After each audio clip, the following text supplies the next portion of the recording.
Everyone. Thank you for tuning into our National Digital Teach-In Back to School series, part 3 of 3, Dismantling the School Prison Nexus and Cultivating Education Justice Towards Liberatory Education, hosted by Policing Free Schools in partnership with Erica Miners. Before moving forward, we would like to acknowledge that we are on stolen Indigenous land and recognize that these lands have been and continue to be inhabited by many nations of Indigenous peoples since time immemorial. While we are gathering from multiple Indigenous lands across Turtle Island and connecting through this virtual space, I would like to acknowledge where Policing Free Schools is based and myself, and that is what's colonially known today as the province of Ontario, and more specifically on the original land called Toronto. I acknowledge the original peoples of these lands, the Mississaugas of New Credit, the Anishinaabe, the Haudenosaunee, and the Wendat peoples who also called these lands home. And Erica Miners located on what is colonially and currently known today as the city of Chicago, the traditional homelands of the Anishinaabe, or the Council of the Three Fires, Ojibwe, Odawa, and the Bowed-Mami nations. Recognizing as well through an African ancestral acknowledgement, those who came here involuntarily, particularly as a result of the transatlantic enslavement trade. And so we honor and pay tribute to the ancestors of African origin and descent. And with this stated, it's necessary to move beyond acknowledgements. This isn't just a checkbox to be marked off.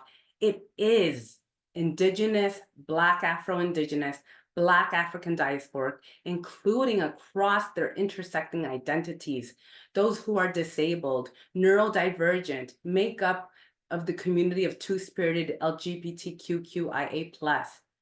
They are those who are most negatively impacted by police, by colonial violence, by policing and carceral logics, culture, practices, and systems across so-called Canada and globally. And they continue to be systematically harmed, not only historically, but present day, and are continuously denied their humanity. It is both our individual and collective responsibilities to dismantle these systems. And thank you again for tuning into our National Digital Teach-In Back to School series, part 3 of 3, Dismantling the School Prison Nexus and Cultivating Education Justice Towards Liberatory Education, hosted by Policing Free Schools, in partnership and led by Erica Miners. My name is Andrea Vasquez Jimenez, gender pronoun she, her, ella. I'm the Director and Principal Consultant of Policing Free Schools. I'm a national and regional campaign movement builder, and I make part of a national and international growing movement. I'm a community and electoral political organizer and community educator. And my entry point, particularly in this work, actually started in 2013. And that was because of young people voicing their concerns, raising their voices at an education forum around the harms of policing, police in schools. And previously, in a different organization, I was also a lead organizer in the removal of the School Resource Officer Program, a police and school program in 2017, through a community-led and collaborative process at the Toronto District School Board, the largest school board across so-called Canada. And since then, I have had the privilege to support other organizers, organizations, and other schooling and educational spaces in this process. And a little bit about Policing Free Schools. At Policing Free Schools, we are a community-based organization. We are dedicated to catalyzing systemic changes and a paradigm shift for the co-creation of transformative, healthy, equitable, life-affirming, liberatory, healing-centered, and policing-free educational spaces. We recognize that ending the practice of police and policing in schooling and educational spaces is an initial and necessary step along the continuum towards uprooting all policing and carceral infrastructures, practices, policies, logics, and culture. And this is because we fundamentally understand that there are multiple ways that policing and carcerality show up in schooling and educational spaces, beyond the presence of police, police in school, and policing in school programs. We're also the convener and organizational lead for the National Campaign for Policing Free Schools Canada, as well as a provincial campaign for Policing Free Schools Ontario. And currently we're working alongside our partners and looking to expand our regional campaigns. We also work on these systemic issues alongside and in solidarity with people and organizational partners across so-called Canada and international partners across so-called the United States and the United Kingdom. And a brief yet important grounding ahead of today's political education teaching and knowledge mobilizer is, what do we mean by when we say police and policing free schools? And so at Policing Free Schools, we align ourselves with our US-based national campaign partners, the Advancement Project and the Alliance for Educational Justice, and the collective campaign definition that has also been extended to Policing Free Schools. And I quote, "It is dismantling school policing infrastructure, culture, and practice, ending school militarization and surveillance, and building a new liberatory education system." And I'll repeat it again because it's a very important grounding for today. Dismantling school policing infrastructure, culture, and practice, ending school militarization and surveillance, and building a new liberatory education system. And ultimately, co-creating a new liberatory education system is foundationally rooted also in the struggle for police and policing free schools. And as we recognize also how fundamental the school-prison nexus framework has been to our work here at Policing Free Schools, we are grateful to have Erica Miners and to be in community with them, who is one of the earliest scholars who proposed the use of the nexus metaphor and will be leading today's digital teaching, dismantling the school-prison nexus and cultivating education justice towards liberatory education. And introducing Erica Miners, she, her, they pronouns. Erica is a writer, educator, and organizer whose current books include For the Children, Protecting Innocence in a Carceral State, in University of Minnesota in 2016, a co-edited anthology, The Long Term, Resisting Life Sentences, Working Towards Freedom, Haymarket Press, 2018, the co-authored Feminist and the Sex Offender, Confronting Sexual Harm, Ending State Violence, Verso 2020, and the co-authored Abolition, Feminism, Now, Haymarket 2022. Erica is a distinguished visiting scholar at a range of universities and centers, including Humboldt University, Trent University, CUNY, the City University of New York Graduate Center, the Simone de Beauvoir Institute, and Chicago's Leather Archives and Museum. Erica has published articles in a wide range of publications, including In These Times, Social Text, Radical Teacher, Women's Studies Quarterly, The Advocate, Boston Review. And their work has been recognized by awards, including the 2015 Henry Treba Award from the American Education Research Association, the 2016 Soros Justice Fellowship, and other support from the Illinois Humanities Council, Woodrow Wilson Foundation, and U.S. Department of Education. The Bernard J. Drommel Distinguished Research Professor at Northeastern Illinois University, Erica is a member of her labor union, University Professionals of Illinois. And Erica teaches classes in education, gender and sexuality studies, and justice studies. Most importantly, Erica has collaboratively started and works alongside others in a range of ongoing mobilizations for liberation, particularly movements that involve access to free public education for all, including people during and after incarceration, and other queer abolitionist struggles. A member of Critical Resistance, the Illinois Death in Custody Project, the Prison and Neighborhood Arts Education Project, and the Education for Liberation Network. Erica is also a sci-fi fan, an avid runner, and a lover of bees and cats. Welcome, Erica. So great to be here. I feel like it's like Social Justice Sunday, church, and I'm thrilled to be here and really excited for this conversation today. I'm probably going to talk for 10, 15 minutes, and then the amazing Andrea and I will have a conversation. And then if there are any questions, I'm happy to respond to those. I have so much gratitude for the network, for the wider movement that the network and the coalition is supporting. I've learned so much from the last decades that I've been doing abolitionist organizing, from grassroots mobilizations, and it's really an honor to be here with a valued comrade from whom I continue to learn. And it's also just so important to come together to share learning from our campaigns, to mourn our losses, to strengthen our analysis and our tactics for the long haul. I'm an educator, a community member, an organizer, and writer. I started school last week. I do live in Chicago, but I grew up in so-called Canada. I got all my education in Canada. Some of you might be inclined to listen today with an ear of exceptionality. It's so bad in the United States. It's not as bad in Canada.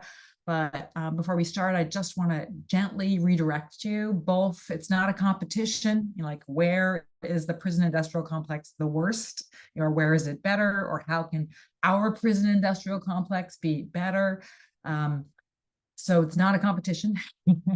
But many also have been naming in decades and organizing, particularly young BIPOC and queer folks in so-called Canada, that the prison industrial complex in Canada is incredibly harmful and violent. Look at any of the statistics on race, gender, and incarceration in so-called Canada. Who's locked up, who is targeted, who is criminalized, who is shot by police. So I just wanted to start with that reminder, so that I've been living in Chicago, which is an Ojibwe word for stinky grass. And it's the land of the Council of the Three Fires, the Ojibwe, the Odawa, and the Potawatomi. Even though I currently live in the United States, and that's the context for some of my organizing over the last 2+ decades, there are no borders. We're not here to hand out prizes for the best prison industrial complex. Our goal, as I'm a member of Critical Resistance, an abolitionist organization, is to build more free and just liberatory worlds, and often borders are part of the violence of the prison industrial complex.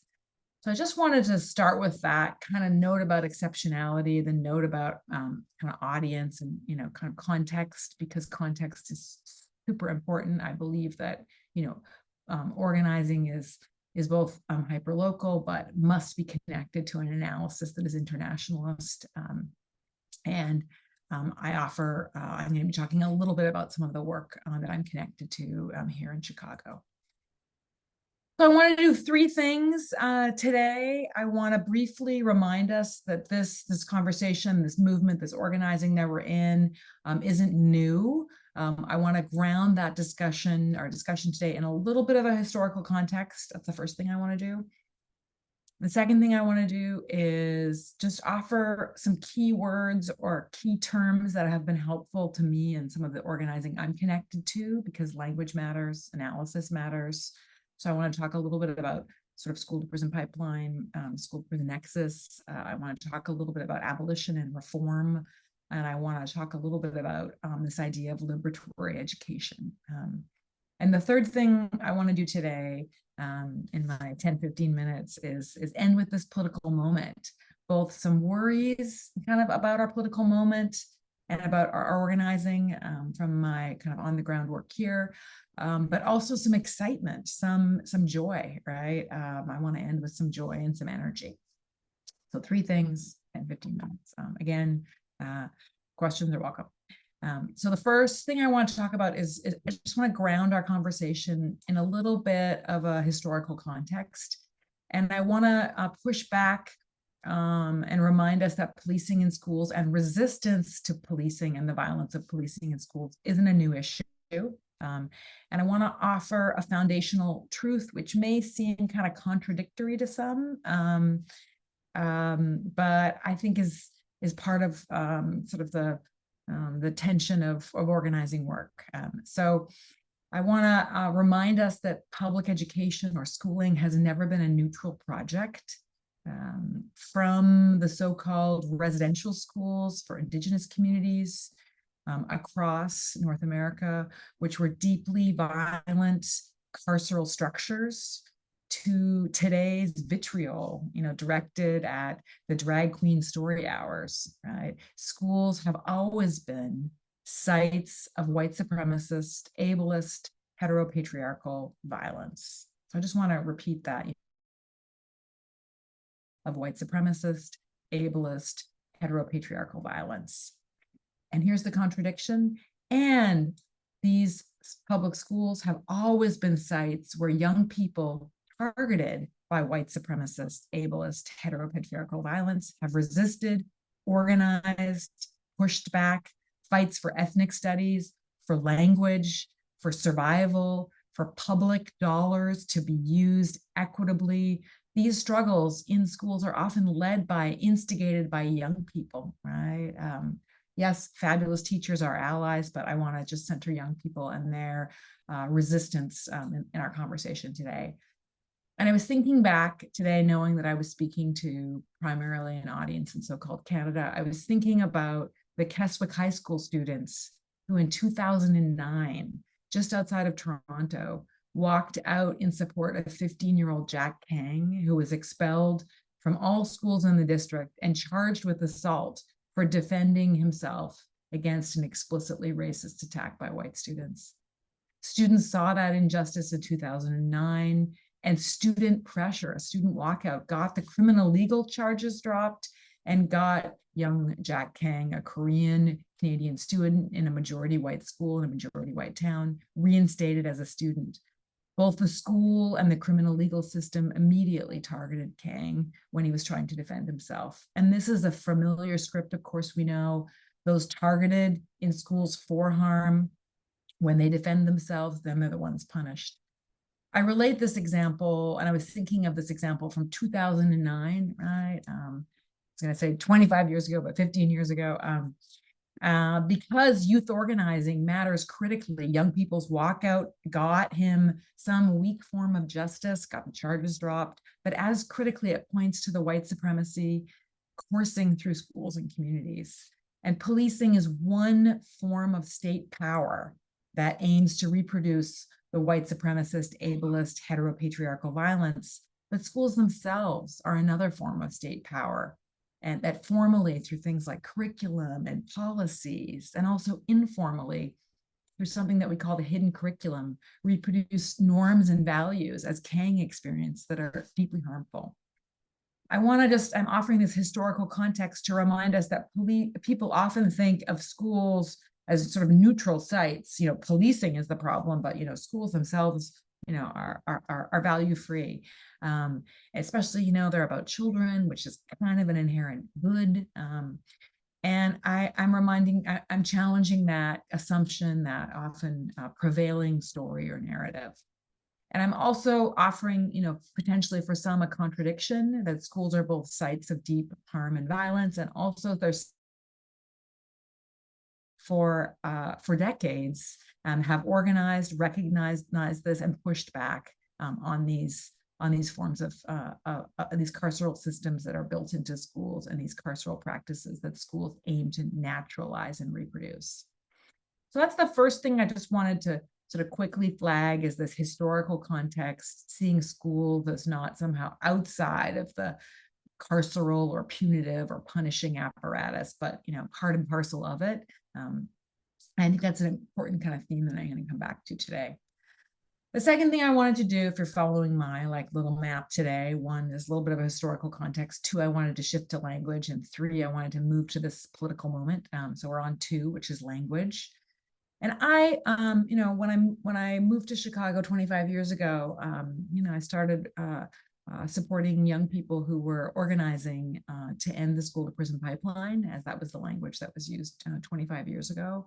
And it came from young people, BIPOC, queer folks living with disabilities, and in California, young people who were pushing back on what they perceived as and experienced as violence in their schools, and supported by some amazing community members, teachers, parents, paraprofessionals in the school community.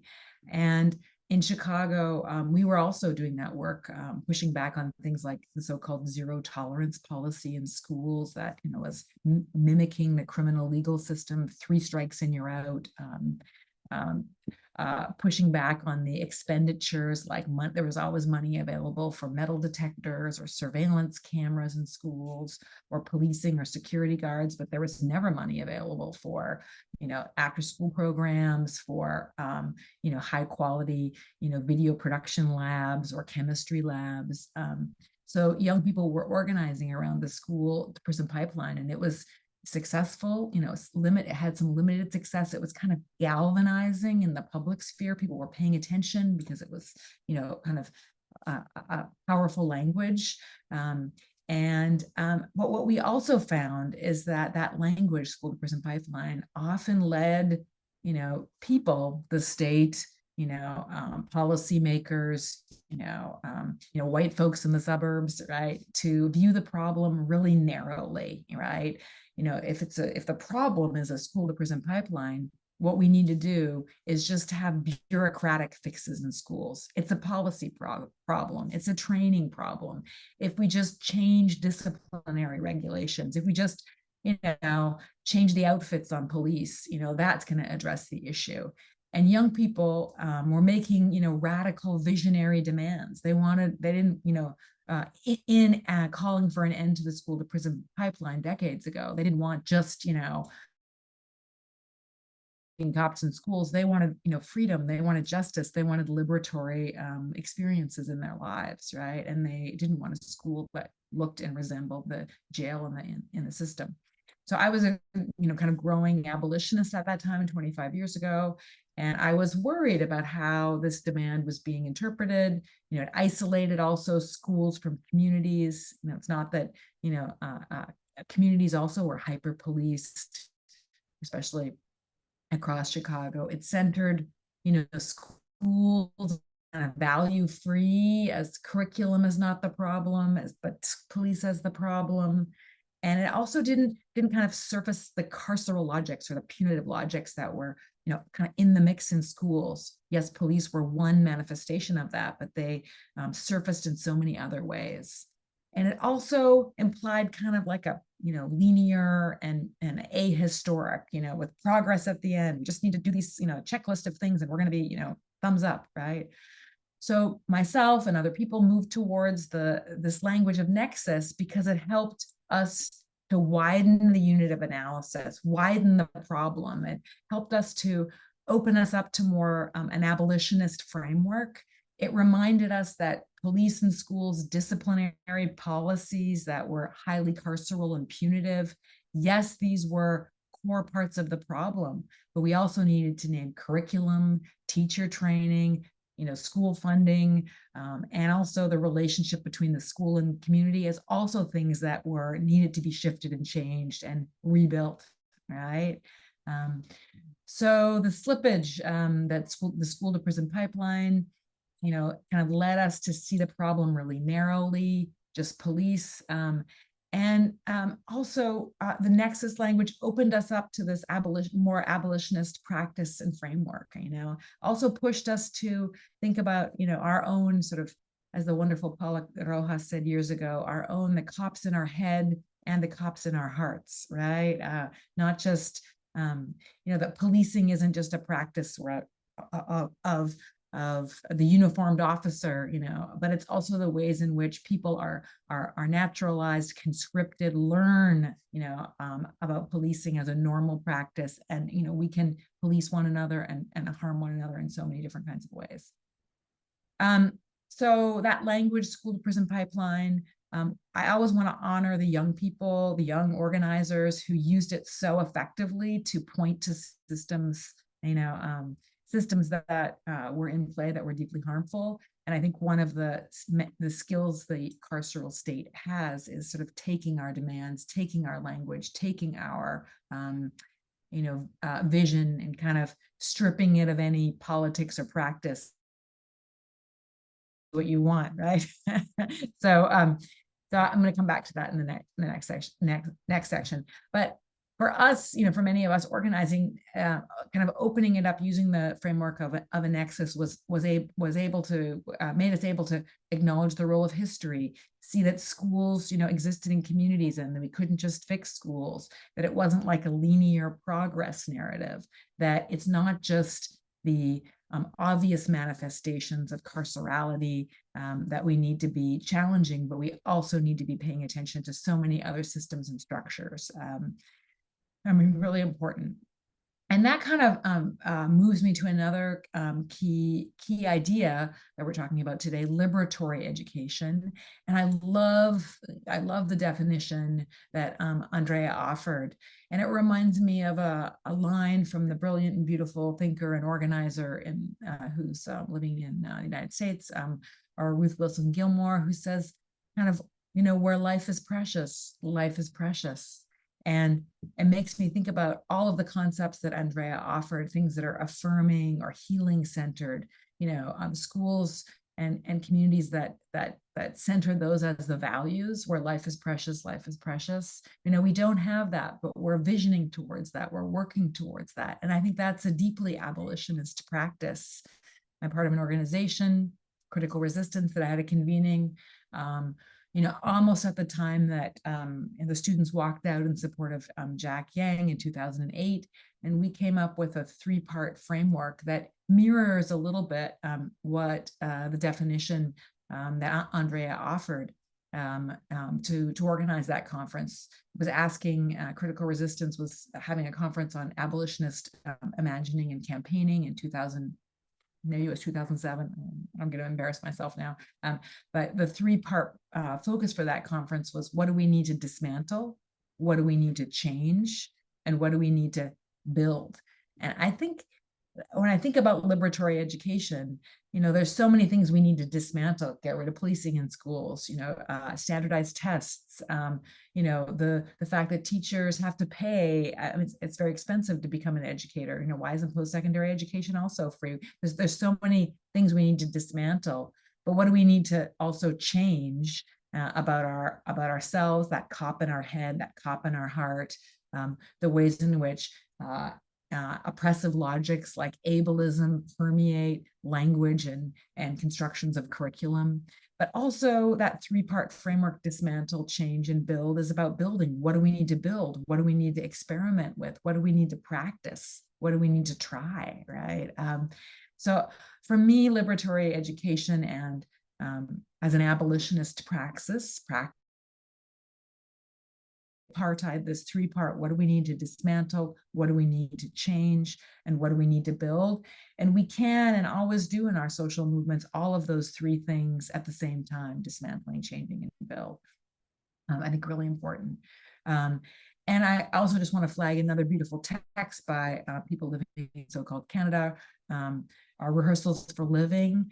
I think liberatory education is also about a kind of rehearsal for living, right? And where life is precious, life is precious. How do we work on having healing justice, affirming spaces? We don't have those yet, but we are struggling to build those. Okay, that was my part 2. A couple of keywords: liberatory education. I wanted to flag the abolitionist practice and credit the wonderful organizing of CR, that 3-part focus: dismantle, change, and build. I want to talk a little bit about the school to prison pipeline and why this shift to the language of the nexus, really important. So last thing I wanted to flag, if people are still with me, I know I'm talking a mile a minute, is my part 3 is where we are now in organizing and kind of connecting it to some of that, those contexts that I offered in part 1 and 2. I want to offer just some things I'm worried about in our organizing now to remove policing from schools and communities in our abolitionist moment, things I'm worried about. And also I want to end with some things that I'm joyous about, because it's Social Justice Sunday, and I'm preaching, although I'm not a terribly good preacher. I'm preaching and trying to, and I am actually really energized and so excited about the the work that people are doing and the organizing and the campaigns and projects. But so first, to start with things I'm worried about, I'm deeply worried about reformist moves. I'm deeply worried about reformist moves in in policing landscapes. We see that across the K through 16 context, and I'm talking about from kindergarten to universities and colleges, but we also see it in communities across the globe. And I think it's a testament of the wins that we had, the cultural wins that emerged in the wake of the uprisings connected to the summer of mobilizations after the death of the murder of George Floyd and Breonna Taylor. There was a world uprising, and people were paying deep attention to the violence of policing, the racialized violence of policing, the hetero-patriarchal violence of policing, the ableist violence of policing, which is again not a new. The history of police is about racialized violence. It's not a new event, but that summer, building on the legacy of decades of organizing by communities that have been targeted by those forms of violence, there was a global uprising. And I think it is a testament to the power of all of our labor that the backlash has been so significant, and the attempts to try to contain the critiques of policing. In Chicago, the city where I currently live, 40% of the city's operating budget is spent on policing. And the mobilizations and the push to defund police, the fact that people are talking about police budgets, the fact that people are asking that money be moved from policing to mental health services, affirming mental health services, liberatory mental health services, is a win, is an incredibly powerful shift. I mean, it doesn't mean that it's over. We got to keep going, but I feel like we're at this moment where we did have significant cultural political wins, and we also have significant backlash, and we have reformist backlash. So we see across the planet. I'm speaking, of course, in my context most specifically, we have new versions of the sort of nice officer friendly, let's have coffee with a cop. Let's call police by new names, right? Let's focus on diversifying the police force, right? Let's equate police with mental health service providers. Let's rebrand police as restorative justice practitioners. All of these are old things that they're not really new strategies, but the police are trying to retain their power, and budgeting the state is, right? So these are kind of old stories, and I'll share in the chat. Critical Resistance has developed a really great chart to try to evaluate what are reformist strategies versus abolitionist strategies for policing. What are strategies that are shrinking our reliance on policing, that are getting more people to stop being harmed by police, that are exposing the violence of policing, or what are strategies that are actually building up the police, kind of rebranding the police, renaturalizing the police. And doesn't have everything listed on there, but it's a good tool to kind of get us to think about what are reform and abolition strategies around policing. The second thing that I'm worried about in our landscape right now is the sort of, especially in schools, is the kind of cops in cardigans phenomenon.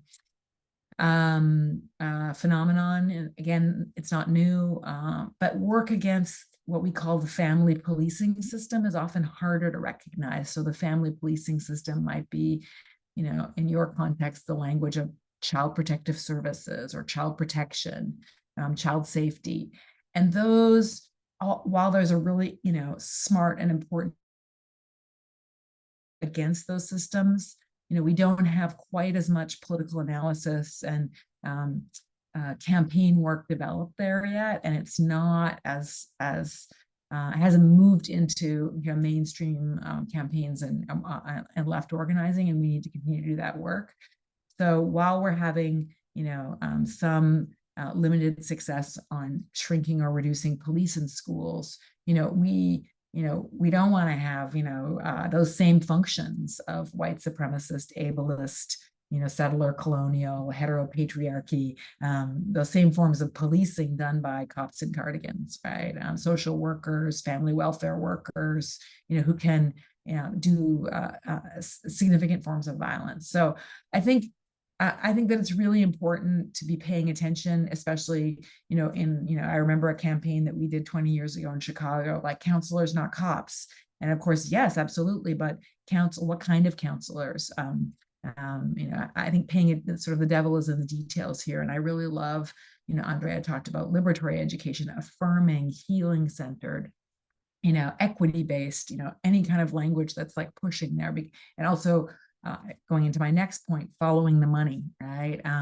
Chicago, things that I'm worried about now, reformist moves, cops and cardigans, also following the money. Chicago terminated our, it's $10 million actually of our contract with the Chicago Police Department.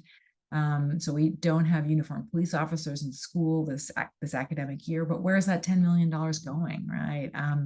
Is it going towards, is it being moved out and into, affirming mental health services, liberatory practices, or is it going to sort of fund cops and cardigans, right? And how do we support teachers and para professionals in schools to really do the liberatory work that many of them want to do, right? Are those resources going towards that work? Are those resources going towards young people? Are those resources going towards communities? So following the money, I think, is a really important thing to be doing right now for those of us. And it's a worry because sometimes it's hard, to kind of like track where money goes. And then I think just a reminder from the other thing that I wanted to flag, just as a reminder for audiences in so-called Canada, I think there is a tendency to exceptionalize the United States. And I'm not saying we're like doing great things here, but to exceptionalize, especially, like, oh, that's a problem in the US, right? Or like, we're better. And I think in particular in this political moment, we want to not, it's not a competition. Nobody's getting a prize for, who has the least amount of, violence and policing or prison industrial complex. So I as somebody who, loves many people in so-called Canada, I think there is a tendency to do that, especially organizers. And I think campaigns that are building and mutually reinforcing one another, building a shared analysis without undermining one another or without, kind of positioning ourselves as exceptional. So those are the things I'm worried about. Now I want to pivot to the things that I'm excited about. And then we'll open it up. What am I excited about? I'm so excited about some of the growing work around family policing across the planet. People who are in social work, who are pushing back on mandated reporting, who are centering healing justice, who are thinking about carcerality in their field, in their profession, in their work, and trying to root it out. So I'm really excited about all of the work pushing back around family policing. I am continually excited and honored and educated and awed and have so much, humility to be present alongside the young people's leadership and vision and labor, especially BIPOC queer folks who are really leading the work in Chicago, the city I'm from, the cops out of Chicago Public Schools, cops out of CPS, Chicago Public Schools, 95% non-white, who's leading the push and who's been pushing the work for a decade is not unlike, the Black Organizing Project in Oakland, is young BIPOC and queer folks and their communities, their loved ones. So I'm very excited and I'm honored by the brilliance, the dedication, the fire of young people's leadership and vision in this moment. I'm also really excited and I feel so hopeful about teachers' unions. And I think there's a lot of potential there to lead the way with common good bargaining and to follow the money, right? I think teachers are, getting the short end of the stick, a lot of austerity logic. But if there's $10 million for policing, there's $10 million for educators, right? There's $10 million for communities. My state has just proposed 2 new prisons at a cost of $900 million. One of my comrades inside at Stateville Prison said, "That's almost $1 billion, Erica." And I was like, yes. So I want to encourage anybody who's affiliated with a teachers union to think about pushing your political education around abolition within your union. There's also like a union conversation more broadly around labor organizing. Carceral unions are not part of the fabric of the world we need to build. So we want to be challenging, carceral unions, corrections unions, policing unions, and we want to be encouraging teachers unions to be doing political education around restorative justice, transformative justice, harm reduction. Teachers unions to be leading the way with common good bargaining. They're police in our schools, right? We want the resources to be able to build safety alongside young people and communities in our schools, to build liberatory education, right? And I think that we need to vision that, imagine that, and demand that.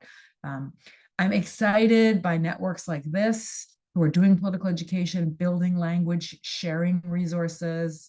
In my context, I'm so excited by networks like Teachers for Social Justice, the Caucus of Rank and File Educators that's connected with the Chicago Teachers Union, groups like New York CORE, New York Caucus of Rank and File Educators, which are collectives of teachers, that are doing study into action, right? And I will share a wonderful and give a pitch for the Lessons in Liberation, which is a toolkit through AK Press that has just plenty of resources for teachers plug in who are at any level of thinking about abolition, to get some historical context and grounding, to get some ideas of things to do in the classroom, to get some ideas of how to organize, to get some ideas about how to support themselves for the long haul. But I'm super excited about these kind of groups that are, by and for educators to try to do this work, this really important work. And the last thing I want to say before we, pivot to any kind of questions is, with these nods to kind of excitement and my worries from before, it's just a reminder that this is long haul work, right? As our wonderful colleague and comrade Angela Davis reminds us, that freedom is a constant struggle, right? Yes, we've got the police out of schools. We want, in some contexts, we want to celebrate that, honor that, lift up the people that have done that work for decades, and then push up our sleeves, lean our, queer shoulder to the wheel. And we have to continue to do so much more work, right? But there's joy in collaboration, joy in working with people, joy in this. It's a struggle. It's a constant struggle, but it's also a site of community building and liberation, which is joyful. So with that, I'm going to pause and pivot to the amazing Andrea. So much gratitude to you, Erica Miners.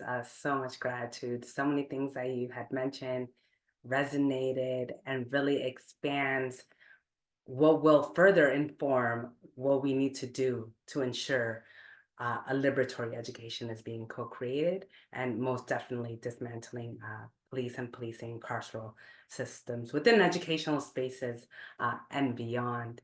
And so right now we're going to be able to jump into a Q&A. So for folks, in case if folks have any questions, please input them into the Q&A. But meanwhile, would love to know, Erica, what do you believe are some of the practical ways that folks can use the school prison nexus framework to inform and expand their campaigns and demands, including for police and policing free schools in all of its forms? Yeah, great question. Thank you so much for that. I mean, I think it reminds us that things like school privatization, right? And school funding, right, are really important terrains of struggle. Is that it helps, the Nexus framework helps to remind us of the kind of wider context that our campaign or maybe our individual struggle might be located within, and that we want to develop messaging or relationships or coalitions so that we're kind of always seeing how our specific individual campaign or struggle is interconnected with the work that's happening in communities, because we don't want to make the argument that, we need police-free schools, but it's totally fine to have neighborhoods, where young people, especially BIPOC queer folks, live, that are, that are policed and full of surveillance cameras and stop and frisks, right?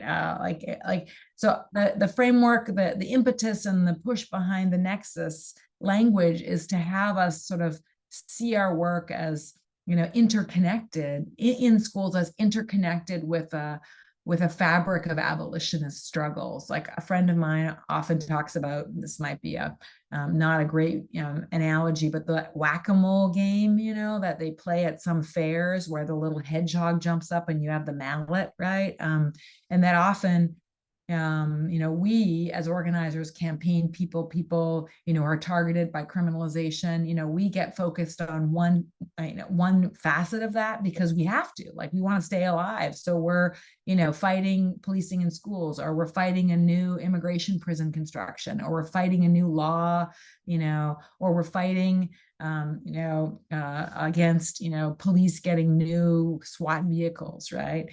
And of course, those campaigns and those struggles are so important, but our long-term vision is also to change the rules of the game, right? To expose the rules of the game, so we're not, doing the whack-a-mole, every year. We're actually working to transform, build liberatory models, transform systems, so dismantle, change, and build.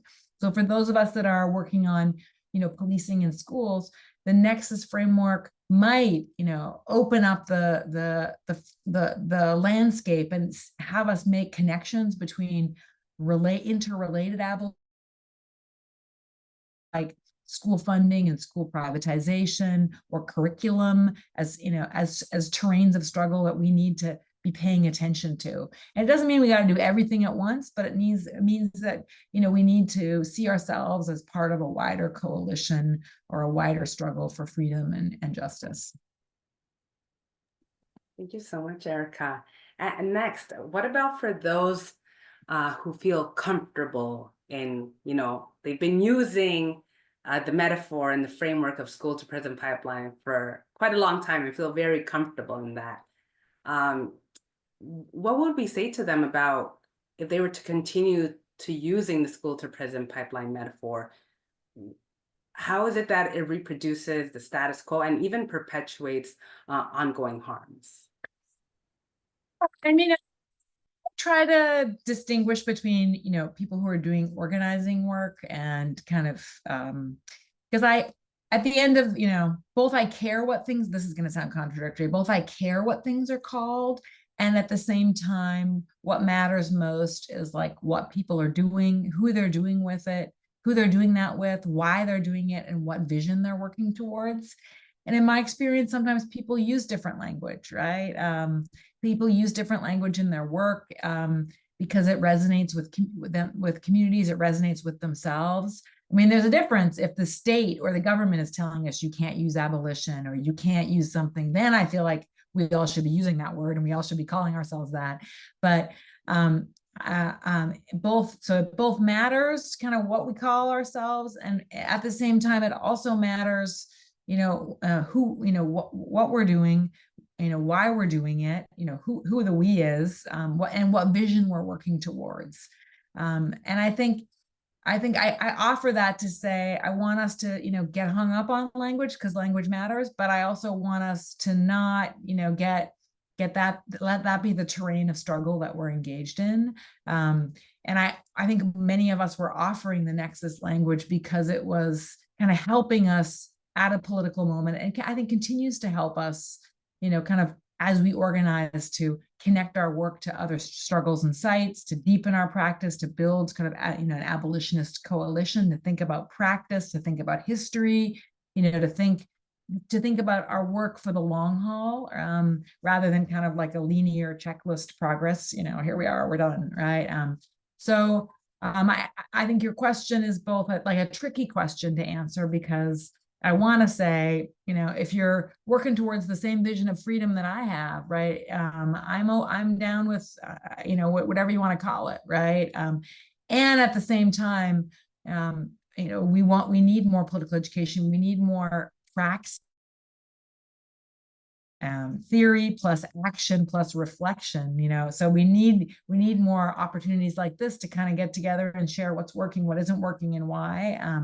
And sometimes language can be super central, and political education can be super central in interrupting that. So it was kind of like a tricky response to what I think of as a tricky question, that that what matters is kind of the vision you're working towards, the who you are, and how you're forming a kind of community, how you're developing a strategy. Like those things matter, and to me immensely. And what you call it both matters and doesn't matter, if that makes sense. Yeah, 100%. And actually, along on that thread, grounding in what you had mentioned, of course, in that contradictory notion, but that language also matters. What would be a reason why it would be necessary for movements to ensure that they're not then, having demands and campaign organizing for things that end up in reformist reforms versus abolitionist steps, as you mentioned, the non-reformist reforms. So what would that importance be around the school prison nexus?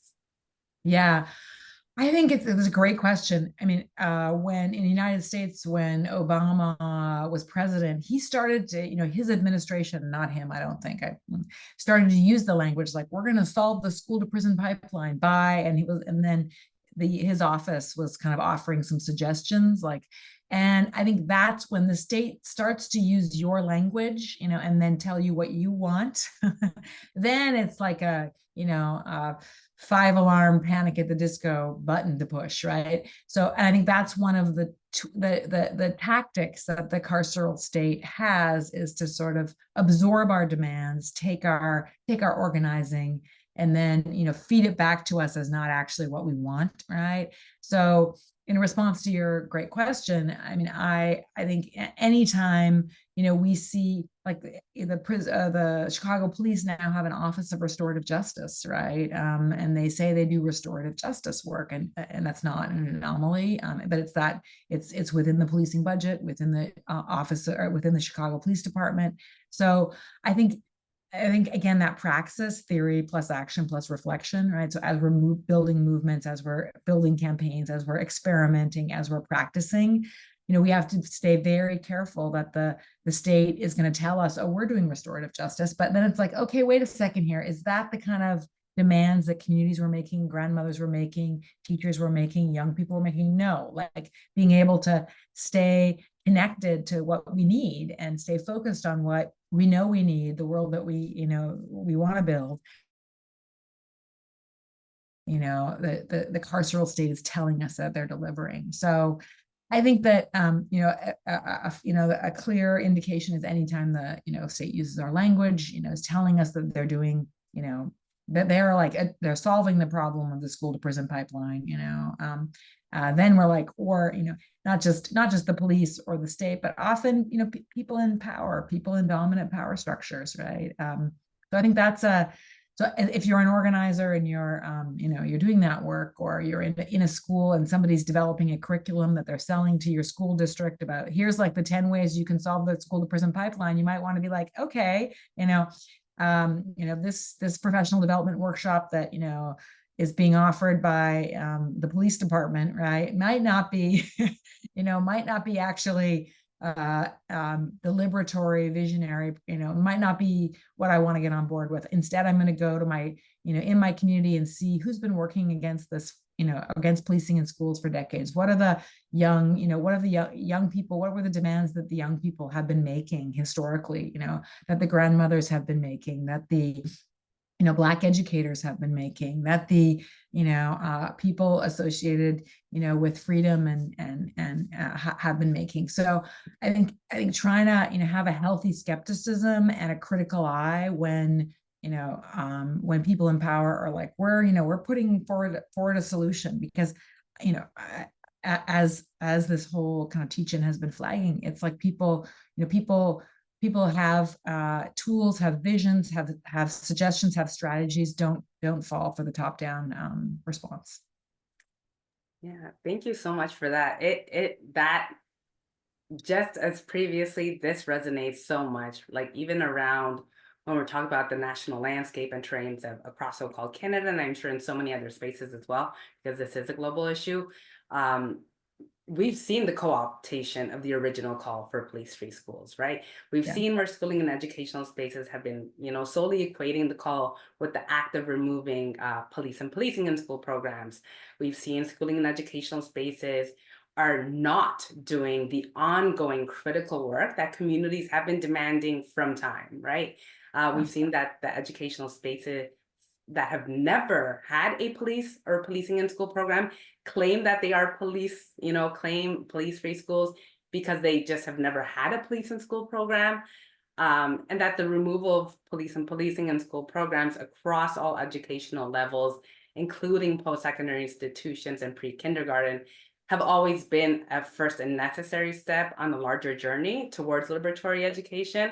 And that's actually why we've started saying policing free schools as a Yeah. tactic to combat co-optation, as a rallying call and affirmation, and really directly and orienting us and recognizing us towards action around the reality that policing and carcerality operate in a multitude of ways within schooling and educational spaces, and that ultimately the expansion of police and policing in schools moves beyond solely a police in school program, and it extends to anything, like you mentioned, that would otherwise expand or entrench police presence, policing, and carceral measures in educational spaces.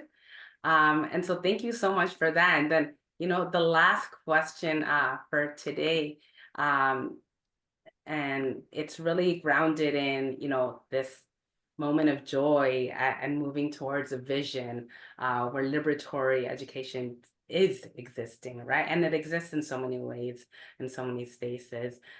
So how significant is the site of struggle for police and policing free schools across all schooling and educational spaces, including from pre-K to K to 12 school boards, all the way to post-secondary, in moving us towards liberatory education system? So how significant is the site of struggle?